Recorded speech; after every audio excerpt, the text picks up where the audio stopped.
কলমি শাক করেছি বন্ধুরা। এজন্য প্রথমে আমি তেল গরম করে কিছু মাসকলাইয়ের বড়ি লাল করে ভেজে তুলে নিয়েছি। অল্প একটু তেল দিয়ে শুকনো লঙ্কা, তেজপাতা, হিং ফোড়ন দিলাম। এবারে দিয়ে দেবো অল্প একটুখানি গোটা জিরে। তারপর নাড়াচাড়া করে কিছু লম্বা করে কেটে রাখা আলু আমি দিয়ে দিয়েছি। আলুটাকে অল্প একটুখানি ভেজে আন্দাজ মতো নুন আর হলুদ দিলাম। নাড়াচাড়া করে এর মধ্যে এবারে আমি দিয়ে দেবো চিড়ে রাখা কিছু কাঁচা লঙ্কা। দিয়ে দিলাম দেখুন কাঁচা লঙ্কাটা।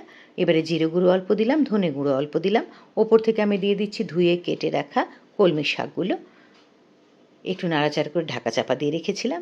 কমে এসেছে দেখুন অনেকটাই কলমি শাক। এবারে দেবো একটুখানি আদা কুচি, দেবো একটু টমেটো ছিল ঘরে দিয়ে দিলাম, একটু চিনি দিলাম। নাড়াচাড়া করে ঢাকা দিয়ে দিয়ে আমি এটাকে ভালো করে একটু ভাজা করে নিয়েছি। দেখুন হয়ে গেছে অনেকটা। এবারে জল দিলাম, কারণ মাসকলাইয়ের বড়িগুলোতে একটু চালের গুঁড়ো মেশানো, বোঝা যাচ্ছে শক্ত। জল না দিলে এগুলো নরম হবে না।